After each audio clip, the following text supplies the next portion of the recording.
Olá! Sejam bem-vindos a mais um episódio. Hoje eu estou aqui com o professor de Chiara, um cara excêntrico, eu adoro essa palavra. Ele é excêntrico, objetivo, cirúrgico. Vamos conversar sobre neurociência, sobre o sucesso, sobre cérebro. Gente, teremos cada informação aqui que literalmente pode bugar o seu cérebro, lógico, pro lado positivo.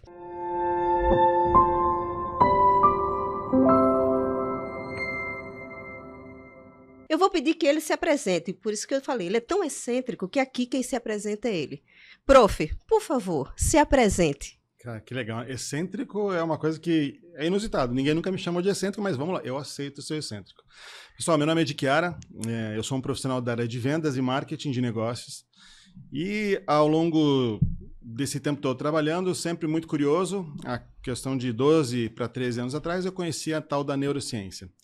E entendi que a neurociência compreendia de maneira sistêmica como as pessoas tomam decisão. E para quem é de vendas e de marketing, entender como o teu cliente toma decisões é fundamental.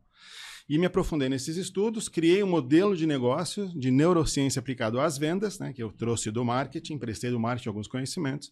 E a partir daí, esse método que a gente criou, o método Neurofácil, que tem que ser fácil fazer negócio com você.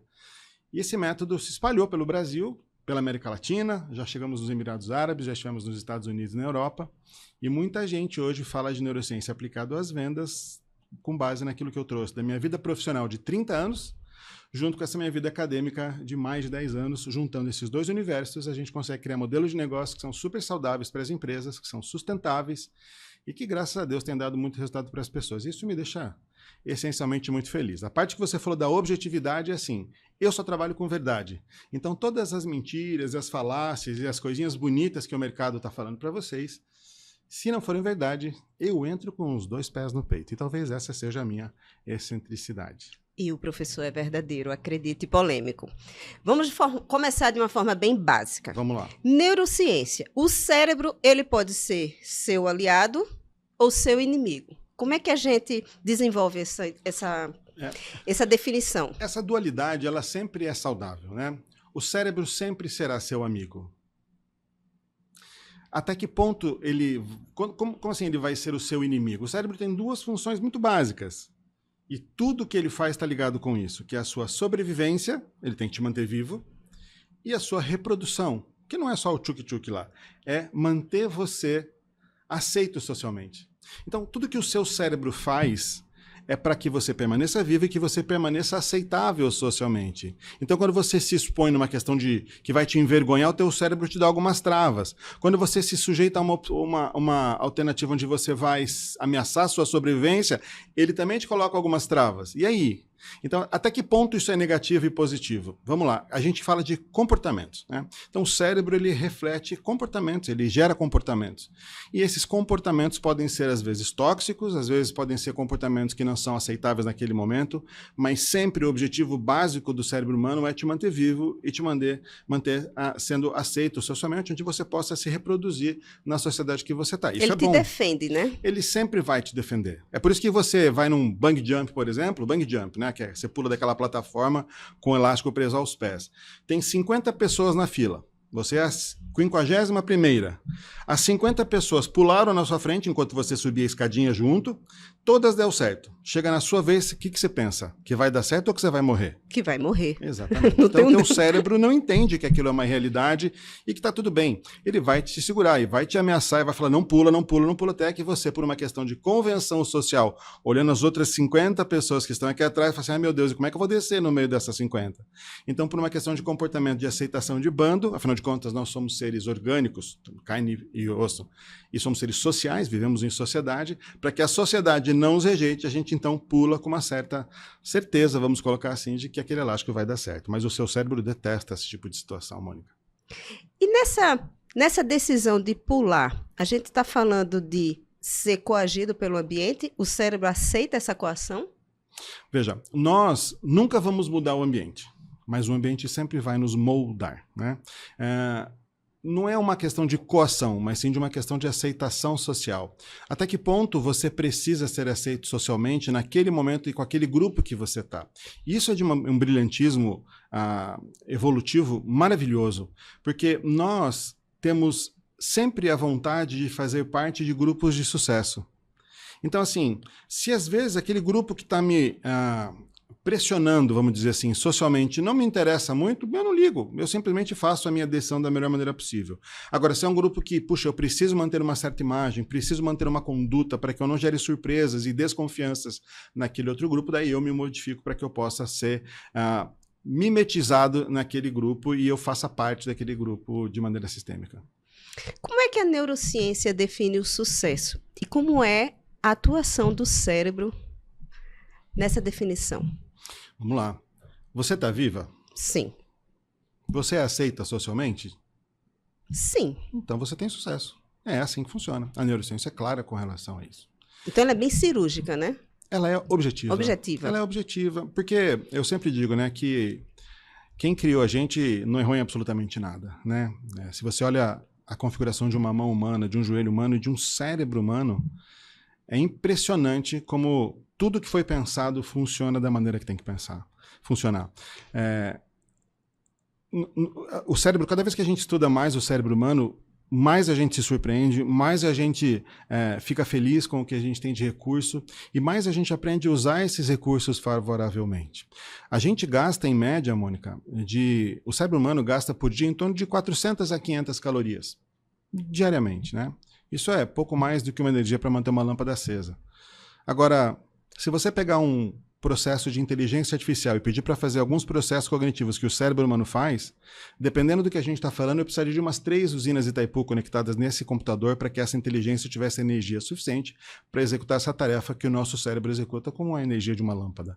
Então, assim, sucesso é absoluto, pleno e absoluto. Quem inventou o cérebro humano e o corpo humano sabia o que estava fazendo, porque nós somos seres de muito sucesso. Nós somos seres que evoluímos ao longo dos 300 mil anos muito pouco, porque não é necessário que nós evoluamos tão rapidamente da maneira como a gente pensa que temos que evoluir.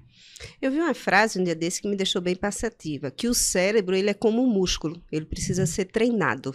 Você concorda com essa frase? A gente precisa treinar o nosso cérebro para o que a gente quer? Sim, o cérebro é muito plástico, né? A gente chama isso de neuroplasticidade. O ser humano pode aprender qualquer coisa. Você que está ouvindo a gente conversar aqui, você pode aprender qualquer coisa. Aprender a falar chinês mandarim. É difícil? Talvez seja difícil para alguns. Outras pessoas têm mais facilidade de aprender idiomas. Mas todo mundo pode. E o que a gente precisa para que essa plasticidade de fato aconteça no nosso cérebro? 2 coisas. Repetição e impacto emocional. Quando você tem um processo que você repetidamente faz, você vai melhorando cada vez mais. Então, assim, a gente chamar isso de músculo é uma aliteração, né? Uma analogia que a gente faz com o músculo trabalhado. Mas faz bem sentido, né? Na academia você vai estar sempre trabalhando o músculo. Se você pensar um nadador, o que ele faz repetidamente? Nada. Nada. Um atleta de futebol, joga bola. Um corredor, corre. Um lutador de artes marciais, ele chuta 5.000 vezes um saco de areia. Dá 2.000 socos numa bola de pendurar. Então, assim, por que ele faz isso? Porque toda essa repetição, essa essência repetitiva gera na gente memória muscular, no caso dos músculos, né? Então ele tem uma agilidade maior. E no caso do seu cérebro, ele já te colocou em situações. Tem um livro chamado O Ponto da Virada, do Malcolm Gladwell, que fala da teoria das 10.000 horas. Para você ter uma ideia, Mônica, um piloto americano, hoje, para poder voar comercialmente, ele precisa ter 10.000 horas registradas no seu brevet. Ou seja, 10.000 horas. Quantas vezes ele voou? A repetição. Ele repetiu. E o que acontece? Por que eles entendem a teoria das 10.000 horas? Porque nessas 10.000 horas você já passou em tantas situações que muito provavelmente muito pouca coisa vai te surpreender depois dessas 10.000 horas. Vai acontecer de diferente daquele... A gente entende que já viveu uma série de situações naquilo que pouca coisa vai te surpreender. Portanto, você tem uma memória muscular, no caso uma memória cerebral, que vai te lembrar, puxa, nesse caso você toma tal lugar para que você chegue em tal resultado. Muito rapidamente, afinal de contas, nós tomamos decisões em 33 milissegundos, né? Então, muito rapidamente a gente define, toma decisão e aí as coisas acontecem rapidamente. Então, sim, o cérebro, teoricamente, é um músculo e precisa ser treinado para que ele possa ser moldado à maneira que você deseja. O que acontece? E que eu sempre digo para as pessoas é que tem que haver um objetivo, claro. Você tem que ter um objetivo claro. Por exemplo, no meu caso, a gente vai falar de vendas, marketing, negócio, liderança, enfim, business. Cara, se eu tenho que moldar meu cérebro para isso, eu tenho que estar confrontando os meus conhecimentos e aprendendo coisas novas nesses segmentos todas as horas. Se eu quero ser um bom nadador, eu tenho que conhecer o mercado de natação, eu tenho que treinar mais, fazer mais. Então, assim, o que você quer? Eu sempre digo, tem que haver intencionalidade no seu aprendizado. E as pessoas hoje, elas estão extremamente generalistas, porque hoje você tem que saber de neurociência, porque está na moda, de inteligência artificial, porque também está na moda, de relacionamentos humanos, de conhecimento humano, de tomada de decisão, do teu negócio, da tua família. O leque. É um absurdo. É um absurdo. Isso gerou uma carga cognitiva muito pesada para a nossa sociedade. Você que está aí do outro lado vai lembrar, eu tenho essa barba branca aqui, já são 51 anos de vida, né? Eu sou do tempo em que saía teve o 286, o 386, o 486, depois vem o Pentium, Pentium 1, Pentium 2, Pentium 3. A gente nunca estava atualizado no computador, porque sempre estava vindo coisa nova. Você nem terminou de pagar a parcela do seu computador, já vem um computador novo e você está desatualizado e assim vai. Quanto tempo faz que você não troca de computador porque ele ficou desatualizado? O nosso nível de processamento chegou num lugar onde a gente não consegue mais processar. Mas a gente exige muitas memórias. Então, por exemplo, quantas fotos você tem guardada no seu celular? Agora pergunto, quantas vezes você voltou lá no seu celular e foi ver as fotos que você tem guardadas? Olha que interessante. A foto está lá, mas você não vai lá ver. Então, assim, isso tudo gera pra gente um pensamento de que realmente, cognitivamente, ou seja, no nível de conhecimento, a gente está expandindo cada vez mais os conhecimentos, mas a gente usa muito pouco disso. Por isso eu digo, para a questão da neuroplasticidade, que é a pergunta que você trouxe para a gente, tem que haver intencionalidade na sua instrução de aprendizado. O que eu quero aprender de fato e que vai realmente me gerar frutos positivos para que esse aprendizado me traga mais dinheiro, mais oportunidades, melhores relacionamentos e assim conforme você escolher. Você falando sobre essa questão do treino, me veio uma questão muito minha. Porque, por exemplo, eu tenho uma dificuldade em em desenvolver a língua inglesa. Uhum. Então, vamos lá. E como é que a gente trabalha esse sabotador do cérebro? Porque agora eu estou entendendo que isso é um sabotador, porque não basta treinar. Eu já treinei. Onde é que está o erro? Entendeu? Dentro da minha cabeça. Qual é a virada que você percebe nisso? Porque não é só treinar. Porque treinar, eu já treinei, mas não consegui. Beleza. Então, assim, imagina, se você tem que correr 100 metros, adianta você treinar 50 metros todo dia? Não. Se você tem que correr 100 metros, será que é bom você treinar 200 metros todo dia? Sim. Talvez possa ser melhor do que 50, você concorda comigo? Concordo. Então não é o fato de correr, é correr do jeito certo. E essa questão é muito clara, né? O professor Pierluigi, brasileiro, um dos nossos maiores gênios que infelizmente já nos deixou, ele criou um método de neuroaprendizagem, que é o que eu ensino para os meus alunos, que é o que eu ensino para os meus filhos, que é o que eu pratico na minha casa, que eu faço comigo. Vou te fazer uma pergunta, vou inverter o podcast aqui, ó, turma. Você acredita que a neuroplasticidade é um fator real, que o cérebro realmente é plástico e pode aprender qualquer coisa? Sim ou não? Sim. Pronto. Se você acredita de fato nisso, não existe sabotador que vai dizer, eu tenho dificuldade com o inglês. Talvez a maneira como você esteja estudando esteja diferente daquilo que você precisa implementar no seu cérebro para que ele de fato aprenda inglês. De acordo com o meu perfil. Aí é que tá. O cérebro é igual. Não tem cérebro diferente, né? A gente, quando olha a massa encefálica, quando olha processos biológicos, morfológicos, processos fisiológicos, somos todos iguais. Nosso cérebro consome mais ou menos o mesmo nível de energia. As vivências que nós temos é que nos colocam em algumas situações diferentes na hora de você fazer algumas escolhas. Mas, por exemplo, você quer de fato aprender como é que você vai aprender inglês? Eu te ensino em 1 minuto. Quer aprender inglês? Quero. Quer aprender inglês? Legal. Então você vai fazer o seguinte. Você vai entrar num canal chamado ENG, E-N-G, de English, Vids, dentro do YouTube. Você vai lá no YouTube. É de graça. É de graça. Já está valendo a pena assistir esse podcast. Ó. Então você vai lá no Eng Vídeos, é um canal do YouTube, você vai lá. Aí você vai aprender o básico do básico, tá? Independente do seu nível de inglês. Você vai aprender o básico. Vai na aula 101, episódio 010101. Legal. Você vai assistir esse episódio. Assistir o episódio na velocidade normal. Não coloca no vezes 2 ainda. Mas você está lá assistindo o episódio e a professora ou o professor que você estiver assistindo vai falando e você vai ouvindo o que ele vai dizendo e vai anotando algumas coisas que você acha que é importante. Legal, isso aqui é importante, isso aqui é importante, legal. Só anota, beleza. Terminou o seu vídeo? Ok. Você vai desconectar o vídeo e vai levar o dia normalmente, como você quer. sei lá, 4 da tarde, 5 da tarde, 6 da tarde, 8, 9, 10, independente do horário que for. Antes de você dormir, você vai assistir de novo este vídeo e você vai anotar de novo os pontos que são mais relevantes para você naquele vídeo. Então, vamos lá. Você assistiu o vídeo de manhã, fez algumas anotações básicas, mas nem precisa fazer anotação se você não quiser. Só assiste o vídeo com muita atenção. Assiste o vídeo, beleza. De noite, vamos pensar que você terminou de jantar, chegou do seu trabalho, tomou seu banho, lá. 8 horas da noite, você vai sentar na sua mesa, vai pôr o vídeo novamente no YouTube, o mesmo vídeo que você viu de manhã. Dá play e vai anotando as coisas que a professora ou o professor estão falando. Mas anota atentamente os pontos. Sabe o que é fazer cola para prova? Sim. Eu sei pra caramba. Mas enfim, você vai fazer como se fosse uma cola para prova, anotar os pontos principais daquilo que a professora está falando. Legal. Desliga o vídeo e dá uma lida nas suas anotações. Sabe o que você vai fazer com esse papel que você fez essas anotações? Você vai amassar e jogar no lixo, porque aquilo já está aqui dentro. Nunca mais você vai esquecer o que você aprendeu naquela primeira aula. Quais são os processos aqui que teve para que a gente executasse a neuroplasticidade? Repetição. Repetição. E quando você entender que você aprendeu, no final fala, nossa, mas essa eu consegui pegar. O que teve? Um impacto emocional. Puxa, aprendi. Aí você repete no dia 2, no dia 3, o mesmo processo. Você vai ver aula 2, aula 3, aula 4, aula 5, aula 6, aula 7. Ou de cara, mas eu tenho que assistir uma aula se a aula for de 10 minutos. Não, você pode ir 2 aulas, 3 aulas. Quanto tempo você achar que faz sentido? Quanto tempo você tem disponível? Mas o que acontece é que no final do dia, você tem que fazer exatamente o mesmo bloco de vídeos que você assistiu.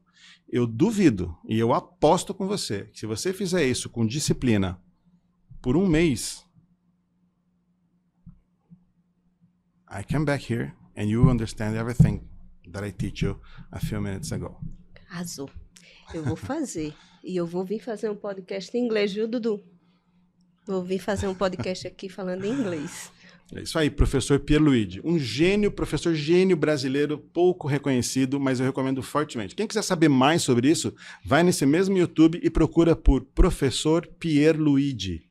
E aí vocês vão ficar maravilhados com o que esse homem pode te ensinar. Por isso que a gente diz que o sucesso, ele é repetição, constância. Constância. Constância. Você está sempre Isso repetindo.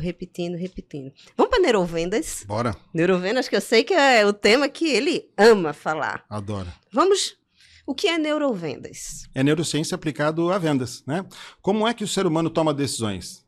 A gente sabe como o ser humano toma decisões. Será que é importante para um vendedor saber como o seu cliente toma decisão? Eu acredito que muito. Né? Eu continuo vendedor. Eu sou um vendedor, serei sempre a minha melhor profissão. Tudo que eu tenho na minha vida é de vendas. Né? Então, eu gosto tanto que eu digo que eu gosto tanto de vendas que eu costumo até ensinar as pessoas um pouquinho do que eu sei.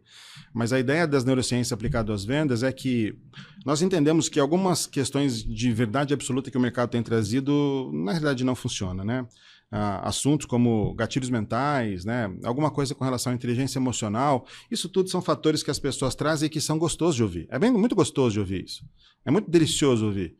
Mas na vida real, não é assim. Então o que adianta? Então algumas das neurobobagens que o mercado vem trazer, eu acho ótimo, tá, Mônica? Porque se o que eu sei todo mundo sabe, quanto vale o que eu sei? Agora, se o que eu sei ninguém sabe, quanto vale o que eu sei? Então você fala de diferencial. Será que diferencial competitivo vende? Sim ou não? O que você acha? Eu acredito que sim. Diferencial competitivo não vende. E essa é a primeira verdade que você tem que ouvir. Pô, mas como assim, de cara? A vida inteira eu ouvi dizer que diferencial competitivo é o que vende? Não vende. Diferencial competitivo te posiciona na mente do seu cliente. O que vende de verdade é o que o teu cliente ganha a partir do teu diferencial para resolver as dores que ele traz para você. Qual a vantagem que ele vai ter sobre o diferencial? Qual é o ganho? Qual o ganho? Qual é o ganho? As pessoas costumam falar muito em custo-benefício. Custo é dor ou é prazer? Dor. Tudo que é dor, o cérebro declina. Fala, não quero. Porque a primeira função do cérebro humano é a sobrevivência. Tudo que ameaça ele com dor, ele fala, não quero. Então, se tem um custo, eu já não quero saber. Agora, quando você tem um ganho, tem dor ou tem prazer? Prazer. Só o fato de não ter dor já é um fator que o cérebro humano consegue entender melhor. Então, assim, seja muito claro em dizer o que as pessoas ganham quando vão comprar de você. Quer ver um exemplo que nós usamos aqui que talvez as pessoas não tenham percebido? Já valeu o podcast, hein? Isso é a percepção de eu gerar um ganho para vocês, de que vai reforçar o comportamento, de que você permaneça nesse podcast até o final, porque eu já falei, já ganhei alguma coisa e está no começo, imagino que venha até o final. Então, essa é uma estratégia que a gente faz. A gente vai construindo bloquinhos na cabeça do meu cliente, gerando pequenos ganhos e uma expectativa de que ele vai ter um ganho maior no final, seja por um acúmulo de ganhos pequenos ou realmente uma chave que vai ser virada no final de uma jogada para que ele possa ter um ganho real. Ok. E isso a gente pode levar exatamente para um processo de vendas. Ele é todo estruturado para levar ao sim. Sim. Mas você não concorda com a palavra gatilhos emocionais para ter o sim do cliente. Você concorda? Gatilhos mentais não existem. Mentais não, desculpa. Emocionais não. Gatilhos mentais não existem. Não existem gatilhos mentais. Se o cérebro humano fosse tão simples que nós pudéssemos entender, então ele seria tão simples que nós não poderíamos entendê-lo. Quem fala isso é Eli Watson, da Supernature. Então, assim, turma, é gostoso ouvir que escassez gera venda. Ah, de que era, mas se eu... Tudo bem. Se é um cliente que faz parte do teu ICP, ou seja, Ideal Customer Profile, e ele está no momento oportuno de compra, você até pode trazer algumas questões de escassez, mas não contando com que esse seja o único fator que vai fazer ele transitar de não comprador para comprador. Tem uma série de questões que você constrói na cabeça do seu cliente. Então, assim, gatilhos mentais da reciprocidade. Ah, porque eu te dou um conteúdo rico, você vai comprar o meu produto? Não, não é por isso que você compra o produto. Se eu te ofereci um conteúdo rico, o que você teve? Um ganho. Se você teve um ganho comigo, você gostaria de continuar comigo tendo novos ganhos? Claro que sim. Então, assim, o ser humano, ele é muito individualista e está tudo bem que nós sejamos assim, porque nós somos desenhados de fato para sermos egoístas. Nós somos egoístas de fato. Por natureza. Todo ato altruísta é um ato egoísta. Recortou, Dudu? Por que a gente fala disso? Porque, assim, quando você faz você faz um ato de caridade, você fica quieto ou conta para todo mundo? Por que você conta para todo mundo? Para quem você quer mostrar, né? Então, sim, o que você quer fazer? Quer aumentar o seu nível de aceitação social. Volta lá no começo. O cérebro humano quer que você fique vivo e que você tenha reprodução, ou aceitação social. Então, assim, o fato de eu ser uma pessoa benevolente, caridosa, faz com que as outras pessoas olhem para falar, nossa, como o Dick Yara é bonzinho, quero ficar perto dele. É um ato altruísta, estou fazendo benefício para alguém, mas, de maneira geral, é egoísta porque eu quero para mim o benefício daquele ato altruísta que eu fiz. Então, assim, quando a gente olha para o espectro do gatilho mental, o gatilho mental ele veio de um livro chamado A Forma do Lançamento, que foi trazido para o Brasil por um cara muito legal e que eu respeito bastante, que é o Érico Rocha. Genial, o Érico é genial. Só que o livro A Forma do Lançamento, ele foi tirado de um livro chamado Persuasion, que é um livro do Robert Cialdini, ou Cialdini, que é um pesquisador americano. No livro Armas da Persuasão, que é o Persuasion, em inglês, veio para o Brasil como Armas da Persuasão, o que uma arma tem? Gatilho. Só que em nenhum momento o Robert Cialdini fala de gatilhos. Quem fala de gatilho, o trigger, é o Jeff, que foi de onde o Érico bebeu da fonte da forma do lançamento para trazer para cá. Então, assim, houve uma... A palavra talvez não seja a melhor, mas houve uma corrupção, uma corruptela de que conversão de que estratégias de persuasão são facilmente transportadas para um gatilho. E, de novo, se o cérebro humano fosse tão simples que nós pudéssemos entendê-lo, ele seria tão simples que nós não conseguiríamos entendê-lo. Há muita complexidade. Moni, só para você ter uma ideia, são 50,8 bilhões de dólares que as pessoas investem nos Estados Unidos em neurociência ou neurobusiness, neurociência aplicada a negócio. Por que isso? Porque tem muito dinheiro.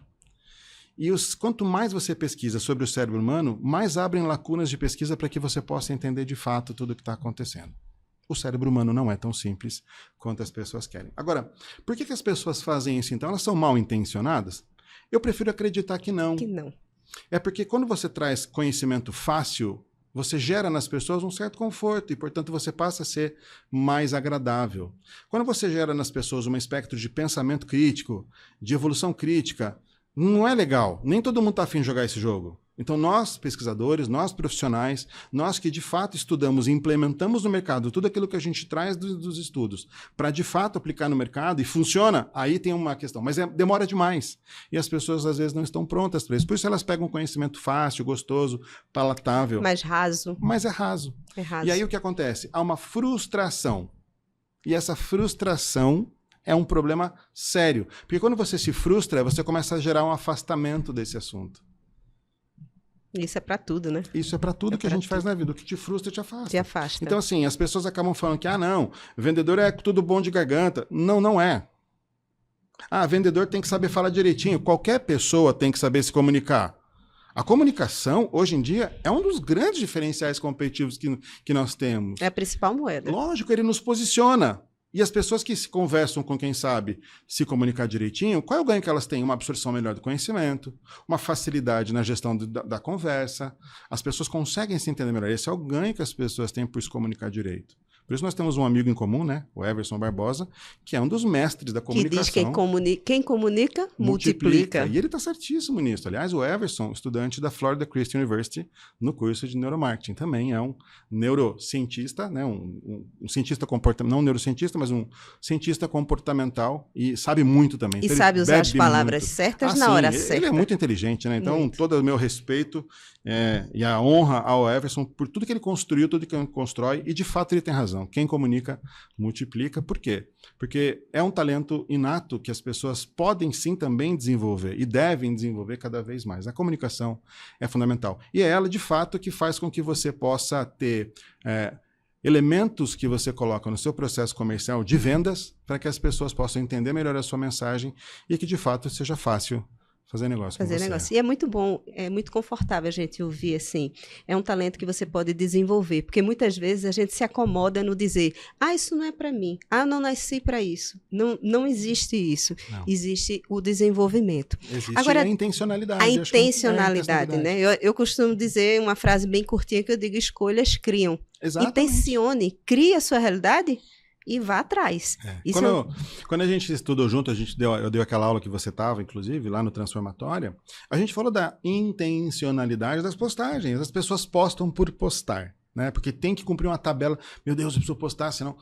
Cara, tem intencionalidade, né, no que você vai postar. E aí as pessoas vão começar a perceber que essa intenção do que você está postando, de fato, gera uma mensagem fácil de entender. Você está comunicando e, portanto, está multiplicando. Qual é a intenção da postagem? Exatamente. Né? Isso é bem importante. Agora, no processo de vendas, falando sobre confiança e sobre empatia, qual a importância disso para o sim? Falando em questões cerebrais. Vamos lá. Vamos começar pela empatia, tá? A empatia, primeira coisa, existem dois tipos de empatia. A empatia relacional e a cognitiva. Isso ninguém te fala. Explique, por favor. Empatia relacional é essa que nós estamos tendo aqui, que nós estamos tendo com o público, com a turma aqui do estúdio, onde nós estamos nos relacionando de maneira realmente relacional. Né? Onde nós estamos relacionando, batendo um papo, olhando no olho, entendendo quais são os nossos movimentos e como é que a gente pode melhorar a nossa relação aqui. Essa é a empatia relacional, né? Só que existe a empatia cognitiva, que é do latim cognere, que significa conhecer. Então, empathos cognere, esse é no latim seria, né? Então, assim, como é que eu conheço a pessoa a ponto de entender a realidade do mundo dela? Porque o pessoal vende a empatia como você se colocar no lugar do outro. Cara, isso não existe, né? Essa é uma das... Fala ou não fala? Melhor, deixa. Fale, professor. Eu gosto do polêmico. Essa é uma das questões da PNL na questão do meta-espelhamento, né? Eu preciso me comportar como aquela outra pessoa se comporta para que, eventualmente, eu possa chegar num resultado muito parecido do dela. Não tem como, né? Então você vai estudar na mesma escola do Steve Jobs, fazer o mesmo curso que ele fez, andar de mesmo carro, usar a mesma roupa. Você vai criar uma Apple? Não, você não vai. Então, não é assim que funciona. A empatia também. A empatia é impossível nós nos colocarmos no lugar das outras pessoas. Mas é muito importante que nós entendamos a realidade das outras pessoas. Para isso, tem uma questão muito forte no ser humano, que é a vulnerabilidade. E que não pode ser confundida com fraqueza. Por quê? Quando eu me permito vulnerabilizar, eu permito olhar o mundo pelo olhar daquele meu colega, daquele meu cliente, daquela pessoa que está sofrendo alguma questão que eu posso ajudá-la a resolver. E a empatia é muito mais do que eu querer te falar coisas que de fato vão te ajudar para ouvir um pouco mais do que você tem. Porque afinal de contas, Moni, como é que eu vou conhecer a sua realidade se eu não escuto o que você está me dizendo? Escutativa. A escutativa, ela é uma questão muito importante. Você percebe que quando a gente tem uma conversa, naturalmente a sua cabeça já está pensando nas respostas que você vai me dar sobre aquilo que eu estou falando? Isso é natural do ser humano. Isso é uma escuta inativa, porque você está louca para que eu pare de falar, para você colocar rapidamente aquela ideia que está na sua cabeça antes que você a perca. A escutativa, o que é? Eu me despido de todas as minhas vaidades, de toda a minha necessidade de dar uma resposta e te ouvir ativamente, com atenção. Presença. A presença é necessária, mas o fluxo atencional é tudo que você precisa ter quando você escuta uma pessoa. que está no momento de aflição, ou seja, seu cliente. Cara, escute. Não é à toa que Deus deu 2 ouvidos e uma boca. A pessoa ouviu o dobro e fala metade. Né? A gente sempre brinca com a turma, que às vezes o vendedor já vendeu e continua querendo vender, mas você já vendeu, cara, para de falar. Né? As pessoas não entendem isso. Quando você escuta ativamente as pessoas, você tem uma possibilidade de entender o mundo, como ela está olhando e quais são os problemas que ela está sentindo por ali, ou na questão da neurociência, quais são as dores que ela tem. Quais são as dores. Na neurociência a gente transforma o problema em dor, né? E onde você pode oferecer um ganho. Exatamente, né? E como é que você pode colaborar com ela? Mas o que é muito legal, quando você fala de não venda, mas você está numa relação de amizade, por exemplo, e um amigo seu, uma amiga sua vem com um problema e você escuta ativamente, você tem que sempre ser ponderado e falar assim, posso trazer um ponto do que eu vejo disso? E não simplesmente empurrar uma informação. Porque se a pessoa te dá a permissão, ela está atenta agora, ou seja, ela está com escuta ativa àquilo que você vai trazer. Ela pode até negar e falar, não, mas eu já fiz isso. Tudo bem, mas a pessoa vai, de qualquer forma, ela vai te ouvir um pouco. E aquilo vai movimentar o setting dela, a mentalidade dela, para que ela possa olhar o mundo por um outro prisma. Que talvez ela não esteja olhando porque ela está muito dentro do problema. Isso funciona com clientes também. Né? Às vezes o cliente traz um problemão achando que é o fim do mundo, mas você que já viveu aquela realidade 50 mil vezes com outros clientes, você fala assim, mas isso aqui é fácil de resolver. Faz assim, assim, assim, tá tudo certo. Né? Por quê? Repertório é fundamental. Repertório é fundamental. Aí a gente vai para a questão da confiança. Qual que é a grande questão da confiança? Aliás, eu tenho uma aula de neuroconfiança que é extraordinária, que eu falei lá no Transformatória Summit sobre isso. Cada fase da venda tem um movimento emocional que você vai sentir. Qual é o tipo de confiança da tabela periódica da confiança que eu criei? É autoral, sempre você não vai achar isso no Google. Na tabela periódica da confiança, a gente tem vários elementos que geram confiança nos clientes. São características que são humanas e características de business. Né? O que eu tenho que gerar de confiança nas pessoas do meu lado humano e o que eu tenho que gerar de confiança do meu lado profissional para que as pessoas entendam que eu sou um ser confiável. Mas qual é a grande chave da confiança? É que existe um processo no cérebro da gente que nós chamamos de friction, ou fricção. Que é assim, ó, existe uma fricção. Toda vez que você vai tomar uma decisão, tem alguma coisa que fica te travando. O que é isso na realidade? Quais são as grandes objeções de vendas e de onde elas vêm? De uma palavra de 4 letras chamada medo.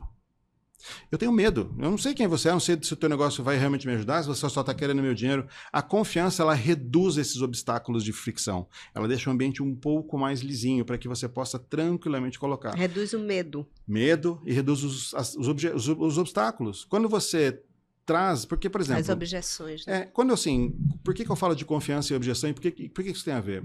As pessoas aí no mercado dizem que você tem que matar as objeções. Todo guru de vendas adora falar tal de matar as objeções. Só que você percebe que quando o cara tem uma objeção, ele já está no estado emocional de medo? Já. Opa, se ele já está em medo, ele já está com o pé atrás. O pé já está negativo. Já está armado. O que um neurovendedor faz? Ele não deixa o cliente entrar nesse ponto negativo de medo. Por quê? Porque eu mapeio em todo o meu processo de vendas quais são os movimentos de medo que haverá. Por exemplo, vamos pensar o seguinte. Quando eu falo preventivamente. Preventivamente. Quando eu falo o meu preço, o cara acha caro para... o cara já dá uma olhada, já vai para trás, já movimenta, sabe, procura uma rota de saída. A linguagem corporal a linguagem corporal é maravilhosa. Já indica.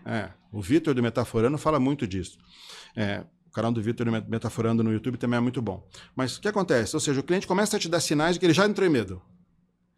Bom, quando você está falando, então, do seu discurso, do seu projeto, do seu produto, do seu serviço, traga elementos que você sabe que no teu discurso vai trazer medo para o seu cliente e coloca isso no discurso antecipadamente a ele sentir um receio por causa de preço. Antecipadamente ele sentir um receio por causa de, sei lá, de tempo de entrega, de qualificação, de certificação, seja o processo comercial. Você se adiantar a esse sentimento dele. E é o que é interessante, na cabeça do cliente, quando ele for pensar nisso, que é o que ele pensa naturalmente, ele fala, não, mas ele já falou sobre isso no passado. Talvez ele possa até trazer esse argumento, mas você renova. Lembra que eu falei no começo que nosso preço, assim, lembra? Então, fica tranquilo, isso é fácil da gente resolver. E aí você vai colocando ponderadamente essas coisas, ele vai relaxando. Já relaxa. Por quê? Porque ele entrou num processo de sinergia e não de dissonância cognitiva. Dissonância de sonância, sons. 2 sons estão na cabeça dele. A gente aqui traz uma questão de uma única voz falando da cabeça dele. E entra no processo de confiança também? Confiança absoluta. O que a gente chama de flow. O que acontece com o flow de vendas? Eu tenho certeza que você tem pessoas que você faz negócio há muito tempo. Sim. Por que essas pessoas continuam fazendo negócio com você? Porque elas... adquiriram confiança. Pronto. Tá aí.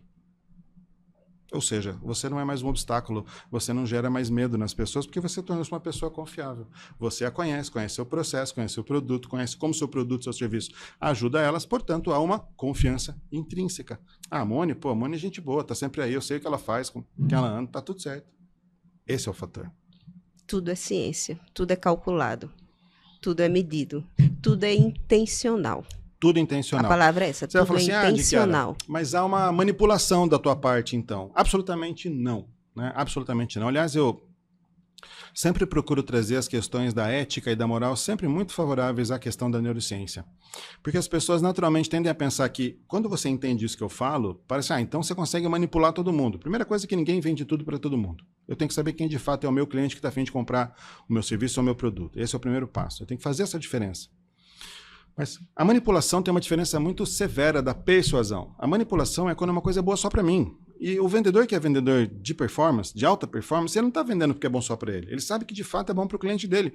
Porque o que importa para um cara de alta performance não é a venda, é a conta. É um olhar sobre quanto tempo esse cara vai continuar comprando de mim. Que a gente chama nas métricas aí de LTV ou Lifetime Value. Não basta você fazer uma única boa venda. Não basta. Mesmo que seja um projeto grande, o cliente tem que continuar a ter o cliente por um longo período, porque custou muito caro você trazer esse cliente para a sua base, que é o CAC, né? Custo de aquisição do cliente. O custo de aquisição do cliente ele vai ser muito alto se você não tiver um LTV longo. Então, assim, por quanto tempo esse cliente passa comprando de mim? Então, quando você estabelece um processo de confiança, é natural que esse processo vai se alongar cada vez mais. Então, por exemplo, eu tenho clientes que eu atendo há 12 anos. Com fornecedor de São Paulo, enquanto na cidade do meu cliente tem mais de 2.000 fornecedores iguais. Qual é a grande diferença? Eu sou um gênio? Absolutamente não. Só que ao longo do tempo eu venho estabelecendo processos de confiança com os meus clientes onde eles já sabem. E você desenvolveu um relacionamento. Exatamente. Mas o relacionamento ele precisa que haja confiança para que ele de fato se desenvolva. E não ao contrário. A confiança é a base do relacionamento. Não é o relacionamento que gera confiança, é a confiança que gera relacionamento. É verdade. A confiança gera o relacionamento. Sim. Para os empreendedores, para vendedores, de uma forma assim básica, quais são os principais tópicos de neurovendas que você indicaria, orientaria? Até você como professor, que eu sei que você dá aula disso, e é uma excelente aula, por sinal. Muito obrigado. Mas quais seriam os principais tópicos a serem observados pelo vendedor, pelo empreendedor? Vamos lá. Uma das principais dores do time de vendas hoje é a tal da prospecção. Quem que eu vou prospectar?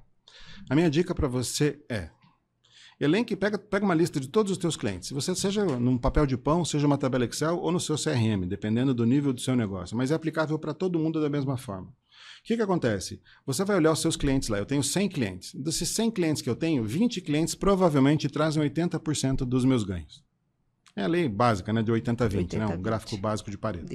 Então, quando você tem aí 20% dos seus clientes, ou 25%, ou 30%, enfim, pega 20%, pega teus clientes lá e separa em A, B e C, sendo que A são clientes que são 20% da tua base. Aí você pode escolher, são clientes que compram muito e compram sempre, ou compram muito e compram... Enfim, você vai elencar quais são os fatores. Uma dica para você poder ficar mais fácil de você entender. Clientes que compram muito e compram sempre são os seus clientes A. Clientes que compram muito, mas compram de vez em quando, são os Bs. E clientes que compram muito, sempre, mas compram pequenos valores, pode ser o teu cliente C. Só para ter um número. Aí você vai pegar esses clientes aqui e você vai agrupar esses clientes e vai tentar entender o que esse grupo de 20% dos seus 100 clientes tem em comum. Por exemplo, são empresas grandes. São empresas multinacionais. São empresas que trabalham com importação. Eu não sei. Você vai elencar quais são. E é um trabalho com uma estratégia chamada BNC. Sabe o que é BNC? Não. Bunda na cadeira. Você vai pôr a bunda na cadeira e você vai, de fato, estudar essa base de clientes e vai entender, cara, o que esses clientes têm? Vou dar um exemplo prático para você entender. Eu vendo muito bem para indústrias que fazem placas de circuito impresso. Eu vendo muito bem. O meu preço... A minha realidade comercial, a minha estrutura técnica, as minhas certificações funcionam muito bem. Tá? Isso de uma empresa da qual eu represento aí no Brasil. Eu continuo vendedor, então eu tenho uma empresa de representação comercial, a gente vende produtos para essa linha de negócio. Então, assim, eu sei que meu produto entra muito bem, porque eu estou bem posicionado em preço, eu estou bem posicionado na questão técnica, eu estou bem posicionado nas certificações.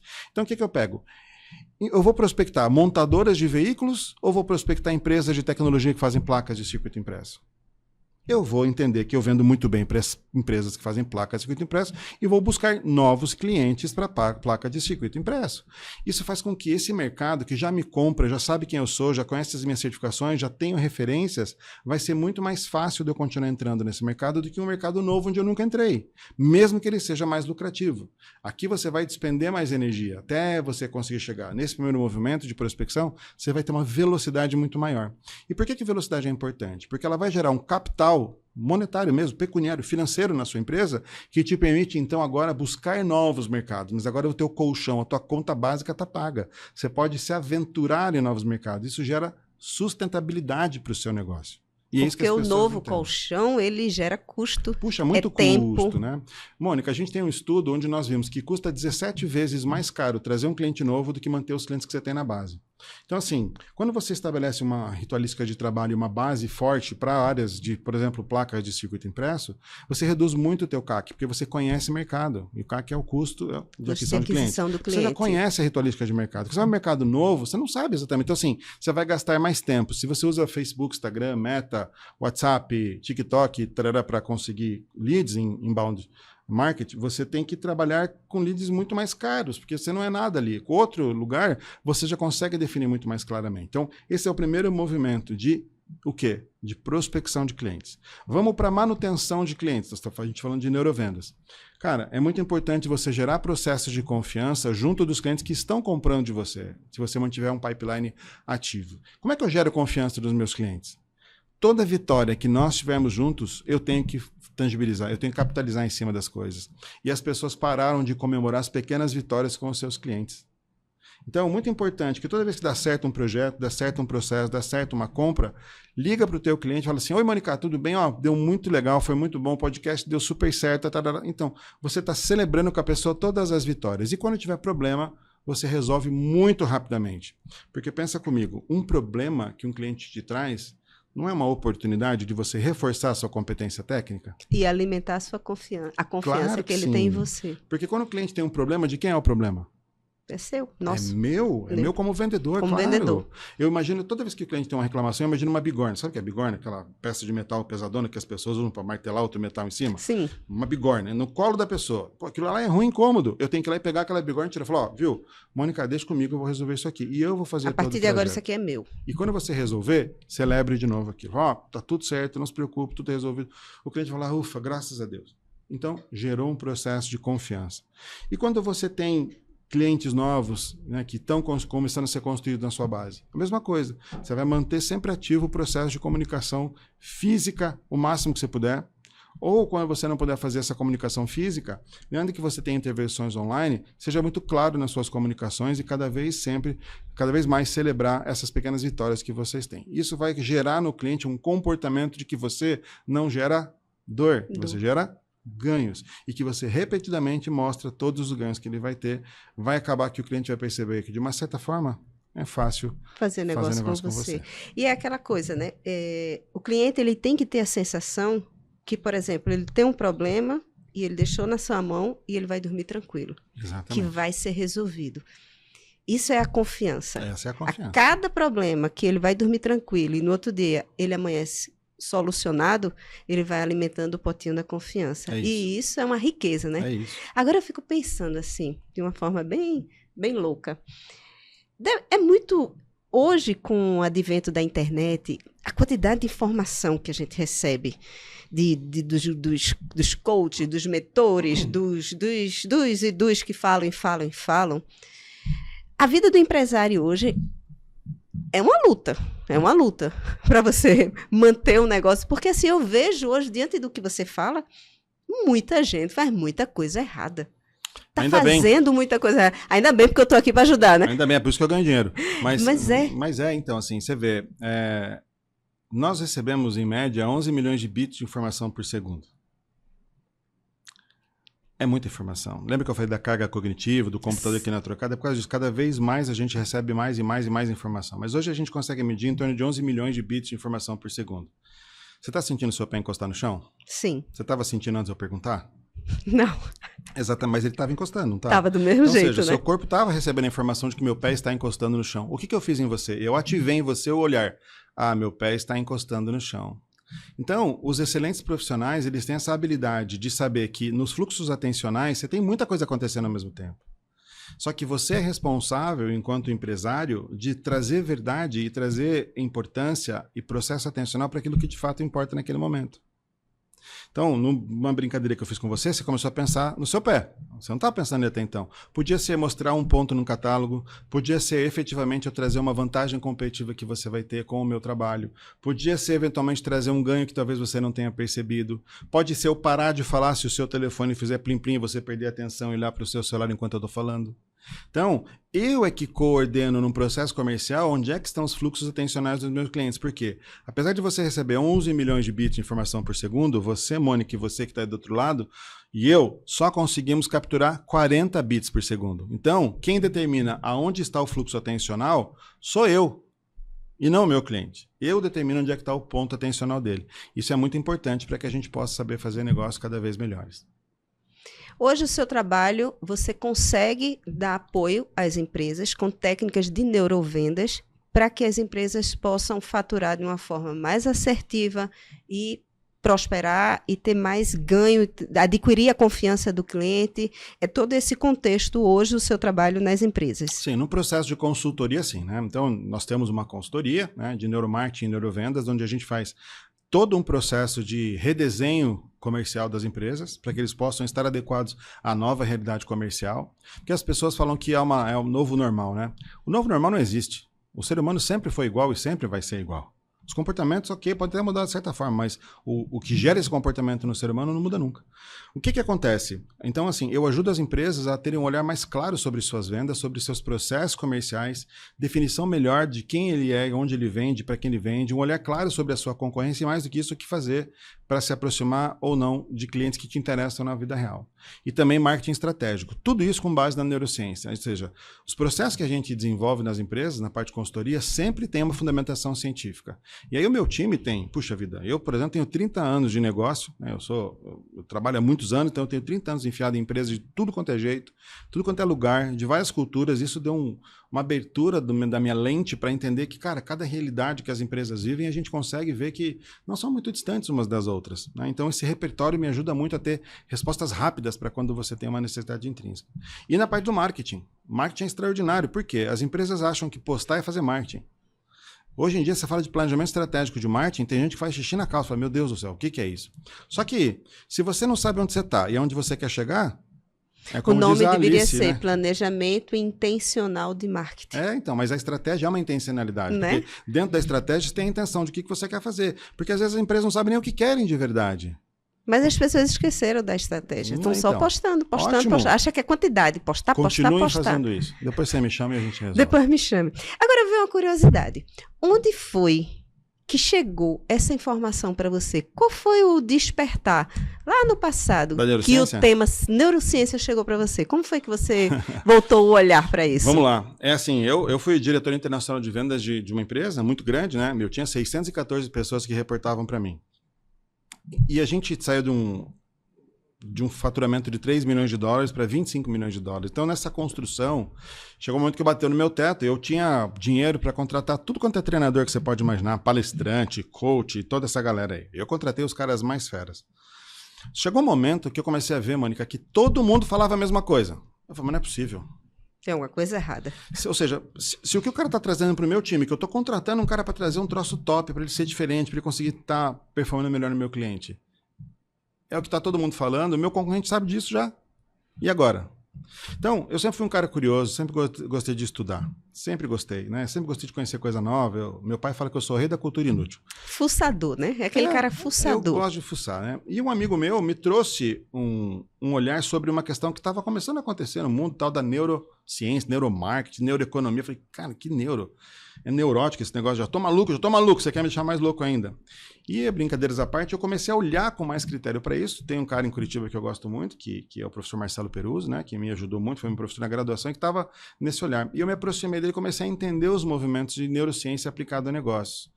E junto dele eu aprendi muita coisa, né? Ele escreveu 2 livros, eu covalidei esses 2 livros dele depois, e a gente junto construiu algumas coisas e eu fui entrando cada vez mais e eu comecei a perceber que quando eu trazia informações desse mundo de entender como o cliente toma decisão, e eu podia interferir nesse processo com muita ética e com muita persuasão e não manipulação, isso me trazia muito dinheiro. E eu comecei a ver que os meus vendedores começavam a performar diferente, quando eles tinham um olhar sobre isso, diferente das táticas, estratégias e técnicas de vendas naturais. Do geralzão.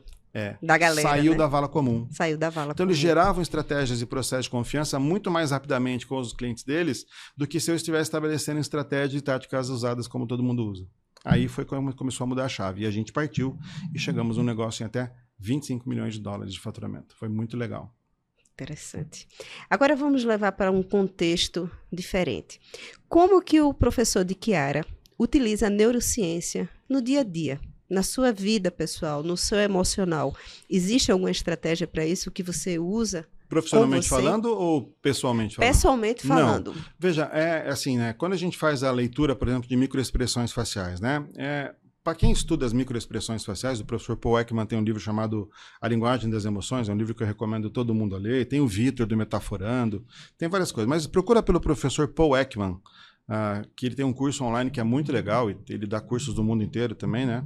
Você imagina que eu consigo entender quando uma pessoa... Eu consigo mapear eventualmente e muito rapidamente muitas coisas que as pessoas estão fazendo quando elas exprimem suas emoções na face, né? Imagina se eu deixar isso ligado. Mas imagina se eu deixar isso ligado quando eu estou falando com a minha esposa, ou com os meus filhos, ou com o meu pai, ou com meus irmãos, toda hora. Isso não é saudável, não né? Porque perde um pouco. Agora, quando tem intencionalidade e de verdade, na frente do meu cliente eu estou na minha melhor forma. Eu não entro para perder. De que você é arrogante. Juro por Deus que não, turma. É que realmente eu me preparo para isso, em respeito ao meu cliente. Não é arrogância, é preparo. Cara, eu me preparo demais. A palavra é essa. Eu vou preparado mesmo.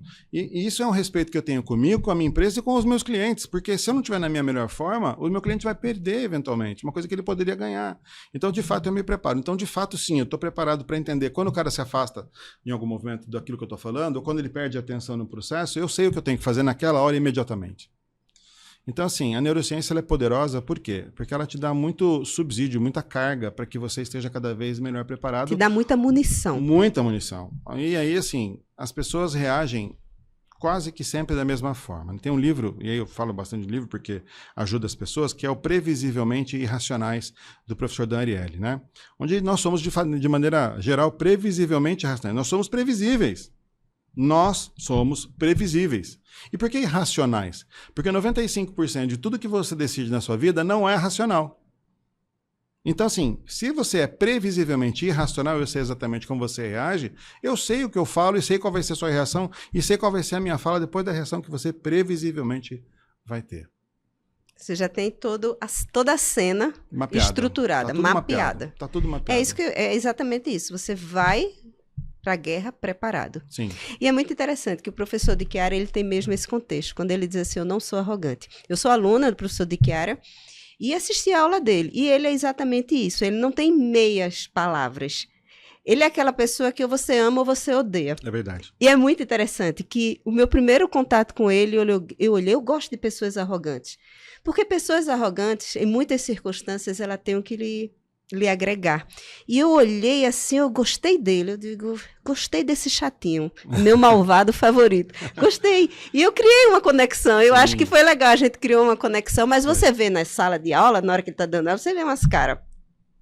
Você percebe, não percebe? Sem dúvida. E assim, e ele a palavra venenoso é feio, mas ele fala com critério. E se alguém rebater, ele vai justificar.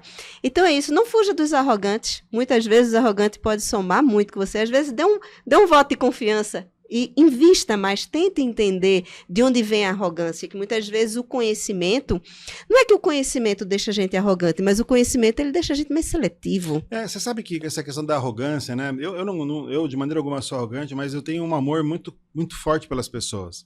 Eu amo demais as pessoas. E quando eu vejo elas num caminho errado ou errático, para mim é uma dor muito grande. Eu não posso deixar as pessoas sofrerem aquelas dores. Eu não posso deixar as pessoas serem enganadas. Enganadas, era a palavra que eu ia dizer. Mesmo que aquilo as machuque. Eu falo assim, cara, me desculpa, mas tá errado, velho. Não é assim. E eu começo a desenhar cenários para as pessoas. Falo, tá, e agora? Você faz o que com isso? O cara fala, não sei. Eu falei, tá vendo? Então não é assim que funcionam as coisas. E a palavra de verdade não é arrogância, é excesso de amor com as pessoas. Eu amo profundamente as pessoas que me dão o tempo delas para me ouvir falar. Eu tenho uma responsabilidade gigantesca, Mônica. Se eu falar uma bobagem ali na frente, turma, alguém vai ter prejuízo. É verdade. E aí é a morte para mim. Qual é o meu paraíso? É quando um cara chega para mim e fala assim, de cara, sabe aquilo que você falou, tal coisa assim, assado, cozido, frito? Eu falei, sei.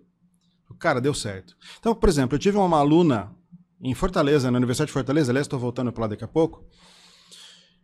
No primeiro dia de aula, ela falou assim, putz, cara, amanhã, último dia útil do mês, eu tenho uma meta para bater, eu tenho $18 mil para fechar. Ela era de um laboratório de produtos farmacêuticos.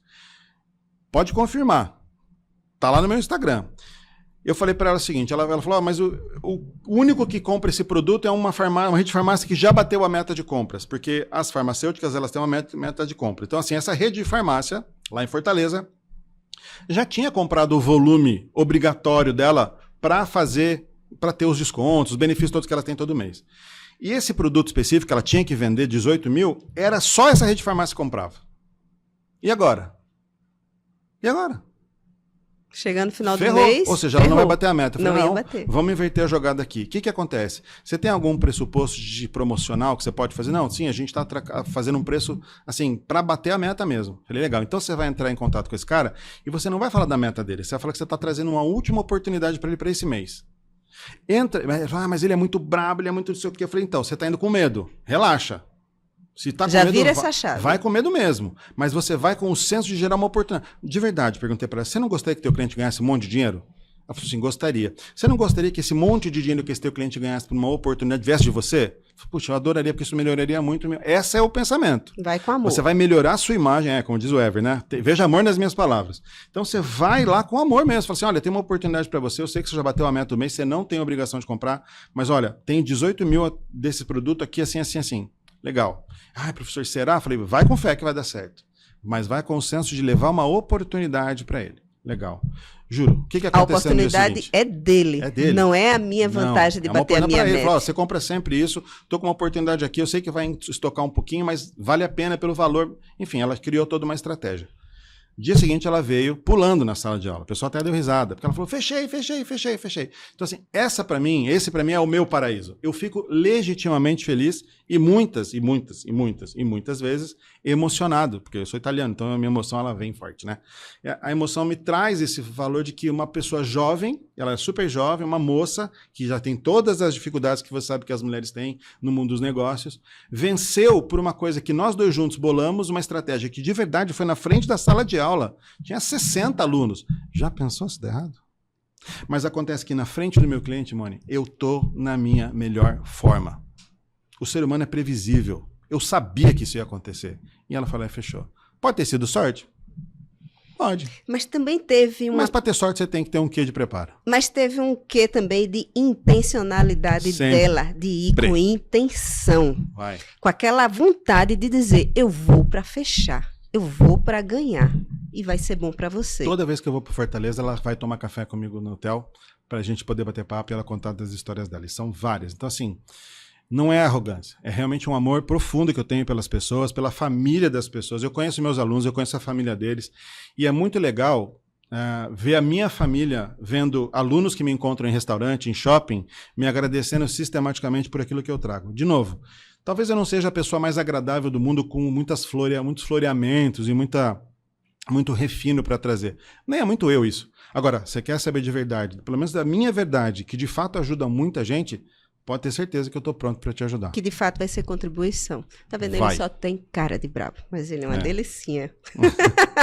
Olha aí, tá vendo? Italianão, brabo, mas chora. É lindo ver uma coisa dessa. Não, pior que italiano é que eu sou siciliano, que é do sul da Itália, o povo brabo mesmo. Mas é só amor. Prof, caminhando agora para o final, qual aquele momento inspiração? Aquela dica básica, o segredo do sucesso de neurociências para que as pessoas criem mais, construam mais, cresçam mais. Dá para resumir isso tudo em uma única palavra: intencionalidade. Faça as coisas de acordo com os seus planos. Crie um plano de trabalho. Tenha um objetivo na vida e tudo que você faz tem que estar ligado a esse objetivo. Não cansa, descansa, mas não ceda. Vai para cima, acredita no teu propósito, acredita que aquela intenção que você tem de fazer o teu negócio crescer, de fazer a tua empresa se desenvolver, melhorar a vida dos teus colaboradores ou melhorar a sua própria vida. Tem um objetivo nobre atrás disso. Não aceite não Não aceite que as pessoas dizem isso não vai dar certo. Se você de fato acredita naquilo, se prepara para aquilo e esteja sempre na sua melhor forma na frente dos seus clientes. E estude. É uma parte de preparo. Estude, se prepare. Sim. Eu defendo muito o estudo.